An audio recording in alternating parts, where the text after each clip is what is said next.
मैं भी ठीक ठाक हूँ और आज मैं व्लॉग बनाऊंगा। पर थंबनेल देखकर पता चलेगा बगैर बोले पूरा व्लॉग बनेगा आज। चल झूठा। बगैर बोले, नो स्पीकिंग, नो टॉकिंग। अच्छा लगेगा, उम्मीद है आपको। शुरू करें फिर, चलिए स्टार्ट करते हैं। अब नहीं बोलेंगे तो चलिए शुरू करते हैं।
बोल पड़ा, बोलना तो था ना।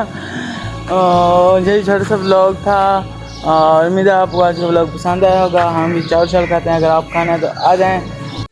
ये पागल हो गया। तो जिसे मुझे लाइक नहीं किया, उम्मीद है सॉरी पहले आपसे पूछ लूँ, कमेंट में ज़रूर बताना, सब्सक्राइब ज़रूर करना और कमेंट में ज़रूर बताना कि आपको ये ब्लॉग कैसा लगा। अगर इस तरह के ब्लॉग और चाहिए तो नहीं प्लीज़ कमेंट बताना, और कोई टाइप का ब्लॉग चाहिए तो वो भी कमेंट में बताना। तो जैसे लाइक नहीं कर सकते, लाइक करें, शेयर करें। और अगर तुम लोग नए हो तो सब्सक्राइब करो, वो जो लाल वाला बटन है उस पर फूट फेंक के मारो या फिर मोमबत्ती। लाइक बाद में मिलते हैं आपसे नेक्स्ट ब्लॉग में। खुदा हाफिज़, जंग द जंग, माय ब्लॉग इज डन।